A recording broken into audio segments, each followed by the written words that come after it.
అనంత కరుణామయుడు, అపార కృపాశీలుడు అయిన అల్లాహ్ పేరుతో ప్రారంభిస్తున్నాను. సూర అల్ హష్ర్. అల్ హష్ర్ అంటే సమకూర్చడం, సమావేశపరచడం, పోగు చేయడం, కూడబెట్టడం, సమీకరించడం అని అర్థం.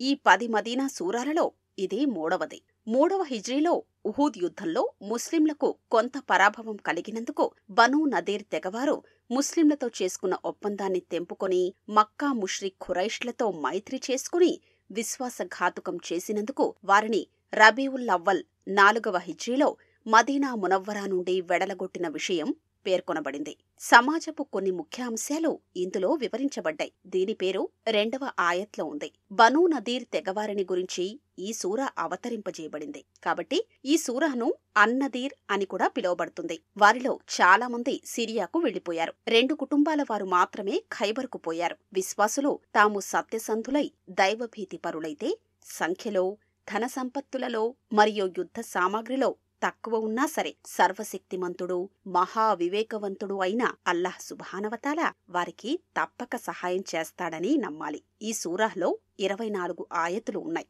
దైవ ప్రవక్త సల్లెల్లాహు అలైహి వసల్లం ప్రస్థానం చేసి మక్కా నుండి మదీనాకొచ్చినప్పుడు మదీనా చుట్టుపక్కల ప్రాంతాల్లో 3 యూదు తెగలవారు ఉండేవారు. బనూ ఖైసుకా, బనూ నదీర్ మరియు బనూ ఖురైజ్. దైవ ప్రవక్త సల్లెల్లాహు అలైహి వసల్లం వారందరితో సంధి చేసుకుంటారు. బనూ ఖైసుకా తెగవారు తమ దౌర్జన్యాల వల్ల వెడలగొట్టబడతారు. బనూ నదీర్ తెగవారు 3వ హిజ్రీలో ముస్లింలకు ఉహూద్ యుద్ధరంగంలో కొంత నష్టం కలిగించినందుకు దైవ ప్రవక్త సల్లెల్లాహు అలైహి వసల్లం తమ సంధిని తెంపుకుంటారు. ఆయనను చంపడానికి ప్రయత్నిస్తారు. ముష్రిక్ ఖురైష్లతో కలిసి ముస్లింలను పూర్తిగా నిర్మూలించాలని పన్నాగాలు పన్నుతారు. అప్పుడు దైవ ప్రవక్త సల్లెల్లాహు అలైహి వసల్లం వారితో ఇలా అంటారు: మాతో యుద్ధం చేయడానికి సిద్ధపడండి, లేక మదీనా అయినా విడిచి వెళ్లిపోండి అనే 2 దారులు చూపుతారు. వారు వెళ్లిపోవడానికి ఒప్పుకొని 10 రోజుల గడువు కోరతారు. ఈ మధ్య వారు కపట విశ్వాసుల నాయకుడైన అబ్దుల్లా బిన్ ఉబైతో రహస్య సమాలోచనలు చేస్తారు. అతడు వారితో, మీరు యుద్ధం చేస్తే మీకు మేము 2000 యుద్ధవీరులతో సహాయం చేస్తాము అనంటాడు. కావున మీ కోటల్ని వదిలి వెళ్లకండి. ఒకవేళ ముస్లింలు మిమ్మల్ని వెడలగొడితే మేము కూడా మీ వెంట వస్తాము అనంటాడు. అప్పుడు ముస్లింలు వారి కోటల్ని 21 రోజులు చుట్టుముట్టి ఉంచుతారు. అబ్దుల్లా బిన్ ఉబై వారికి సహాయపడనందుకు ముస్లింల అనుమతితో తాము తీసుకోగల సామాగ్రి తీసుకుని వెళ్లిపోతారు. ఇక ఈ సూరా యొక్క అర్థాన్ని తెలుసుకుందాం.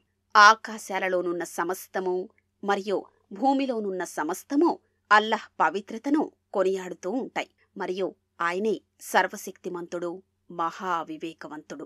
గ్రంథ ప్రజలలోని సత్య తిరస్కారుల్ని మొదట సమీకరించిన బనూ నదీర్ తెగవారిని వారి గృహాల నుండి వెళ్లగొట్టినవాడు ఆయనే. వారు వెళ్లిపోతారని మీరు ఏమాత్రం భావించలేదు. మరియు అల్లా నుండి తమను తమ కోటలు తప్పక రక్షిస్తాయని వారు భావించారు.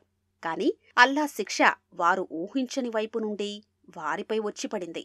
ఆయన వారి హృదయాలలో భయం కలుగజేశాడు. కావున వారు తమ ఇండ్లను తమ చేతులారా మరియు విశ్వాసుల చేతులతో కూడా నాశనం చేయించుకున్నారు. కావున ఓ పరిజ్ఞానం గలవారా, గుణపాఠం నేర్చుకోండి. మరియు ఒకవేళ అల్లా వారి విషయంలో దేశ బహిష్కారం వ్రాసి ఉండకపోతే వారిని ఈ ప్రపంచంలోనే శిక్షించి ఉండేవాడు. మరియు వారికి పరలోకంలో నరకాగ్ని శిక్ష పడుతుంది. ఇది ఎందుకంటే వారు అల్లా మరియు ఆయన ప్రవక్తను వ్యతిరేకించారు. అల్లాహ్ను వ్యతిరేకించిన వాడిని శిక్షించడంలో నిశ్చయంగా అల్లా చాలా కఠినుడు.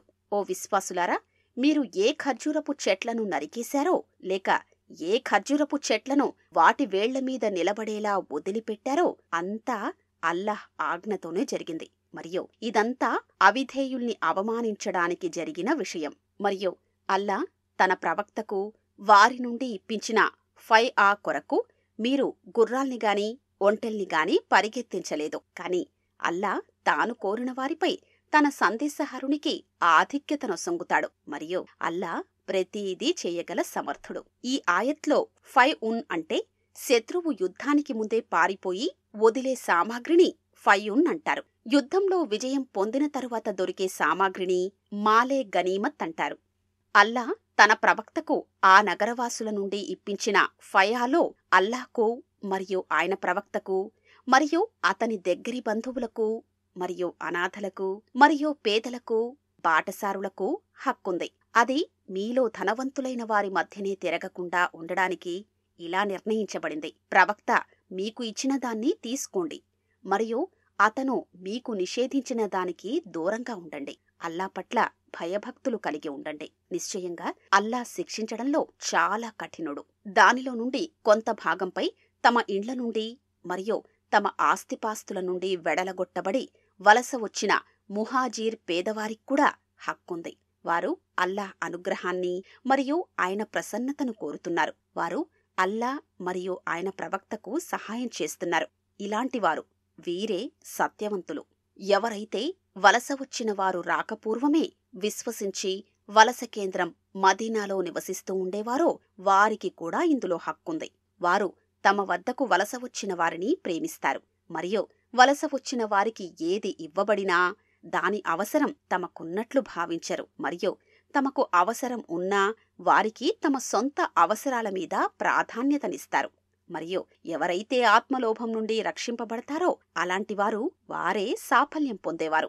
ఎవరైతే వారి తరువాత వచ్చారో వారికి అందులో హక్కుంది. వారు ఇలా అంటారు: ఓ మా ప్రభు, మమ్మల్ని మరియు మాకంటే ముందు విశ్వసించిన మా సోదరుల్ని క్షమించు, మరియు మా హృదయాలలో విశ్వాసుల పట్ల ద్వేషాన్ని కలిగించకు. ఓ మా ప్రభు, నిశ్చయంగా నీవు చాలా కనికరించేవాడవు, అపార కరుణాప్రదాతవు. ఓ ముహమ్మద్ సల్లెల్లాహు అలైహి వసల్లం, కపట విశ్వాసుల్ని గురించి నీకు తెలియదా? వారు గ్రంథ ప్రజలలో సత్యతిరస్కారులైన తమ సోదరులతో ఇలా అంటారు: ఒకవేళ మీరు వెళ్లగొట్టబడినట్లయితే మేం కూడా తప్పక మీతో పాటు వెళతాం, మరియు మీ విషయంలో మేము ఎవ్వరి మాటా వినం. ఒకవేళ మీతో యుద్ధం జరిగితే మేము తప్పక మీకు సహాయపడతాము, మరియు నిశ్చయంగా వారు అసత్యవాదులు. అల్లాయే దీనికి సాక్షి. కాని వాస్తవానికి యూదులు వెడలగొట్టబడితే ఈ కపట విశ్వాసులు వారి వెంట ఎంత మాత్రమూ వెళ్లరు. వారితో యుద్ధం జరిగితే ఈ కపట విశ్వాసులు వారికి ఏ మాత్రం సహాయపడరు. ఒకవేళ వీరు వారికి సహాయపడినా వారు తప్పక వెన్నుచూపి పారిపోతారు. ఆ తరువాత వారు విజయం పొందలేరు. వారి హృదయాలలో అల్లా భయం కంటే మీ భయమే ఎక్కువ ఉంది. ఇది ఎందుకంటే వాస్తవానికి వారు అర్థం చేసుకోలేని జనులు. వారందరూ కలసి కూడా దృఢమైన కోటలు గల నగరాలలోనూ లేదా గోడల చాటు నుండో తప్ప మీతో యుద్ధం చేయజాలరు. వారి మధ్య ఒకరి మీద ఒకరికి ఉన్న ద్వేషం ఎంతో తీవ్రమైంది. వారు కలసి ఉన్నట్లు నీవు భావిస్తావు, కాని వారి హృదయాలు చీలిపోయి ఉన్నాయి. ఇదెందుకంటే వాస్తవానికి వారు బుద్ధిహీనులైన జనులు. వీరి దృష్టాంతం సమీపంలోనే గడిచిన బనూ ఖైనుఖాలను పోలి ఉంది. వారు తమ కార్యాల ఫలితాన్ని చవిచూశారు. పరలోకంలో వారికి బాధాకరమైన శిక్ష ఉంది. వారి దృష్టాంతం మానవుణ్ణి ప్రేరేపిస్తూ ఇలా అనే ఆ శైతాన్ వలె ఉంది. అతడు సత్యాన్ని తిరస్కరించు అనంటాడు. అతడు తిరస్కరించిన తరువాత ఇలా అంటాడు: నిశ్చయంగా నాకు నీతో ఏ విధమైన సంబంధం లేదు. నిశ్చయంగా నేను సర్వలోకాల ప్రభువైన అల్లాహ్కు భయపడేవాడిని. తర్వాత ఆ ఇద్దరి పర్యవసానం నిశ్చయంగా ఆ ఇరువురు నరకాగ్నిలో ఉండడమే. అందులో వారు శాశ్వతంగా ఉంటారు, మరియు దుర్మార్గులకు లభించే ప్రతిఫలం ఇదే. ఓ విశ్వాసులారా, అల్లా పట్ల భయభక్తులు కలిగి ఉండండి, మరియు ప్రతి వ్యక్తి తాను రేపటి కొరకు ఏం సమకూర్చుకున్నాడో చూసుకోవాలి. అల్లా పట్ల భయభక్తులు కలిగి ఉండండి. నిశ్చయంగా మీరు చేసేదంతా అల్లా ఎరుగును. అల్లాహ్ను మరచిపోయిన వారి మాదిరిగా మీరు అయిపోకండి. అందువలన ఆయన వారిని తమను తాము మరచిపోయేటట్లు చేశాడు. అలాంటివారు వారే అవిధేయులు. నరకవాసులు మరియు స్వర్గవాసులు సరిసమానులు కాజాలరు. స్వర్గవాసులు వారే విజయం పొందినవారు. ఒకవేళ మేము ఈ ఖురాన్ను ఏ పర్వతంపైనైనా అవతరింపజేసి ఉంటే అల్లా భయం వల్ల అది అణిగి బద్దలైపోవడాన్ని నీవు చూసుంటావు. మరియు బహుశా ప్రజలు ఆలోచిస్తారని ఇలాంటి దృష్టాంతాల్ని మేము వారి ముందు పెడుతున్నాం. ఆయనే అల్లా. ఆయన తప్ప మరొక ఆరాధ్యుడు లేడు. ఆయనకు అగోచర మరియు గోచర విషయాలన్నీ తెలుసు. ఆయన అనంత కరుణామయుడు, అపార కరుణాప్రదాత. ఆయనే అల్లా. ఆయన తప్ప మరొక ఆరాధ్యుడు లేడు. ఆయన విశ్వ సార్వభౌముడు, పరమ పవిత్రుడు, శాంతికి మూలాధారుడు, శాంతి ప్రదాత, శరణమిచ్చేవాడు, సర్వశక్తిమంతుడు, నిరంకుశుడు, గొప్పవాడు. వారు కల్పించే భాగస్వాములకు అల్లా అతీతుడు. ఆయనే అల్లాహ్, విశ్వ సృష్టికర్త. ప్రతి దానిని సృజించేవాడు మరియు రూపాలను తీర్చిదిద్దేవాడు. ఆయనకు సర్వశ్రేష్టమైన పేర్లున్నాయి. ఆకాశాలలో మరియు భూమిలో ఉన్న సమస్తము ఆయన పవిత్రతను కొనియాడుతూ ఉంటాయి. మరియు ఆయనే సర్వశక్తిమంతుడు, మహావివేకవంతుడు.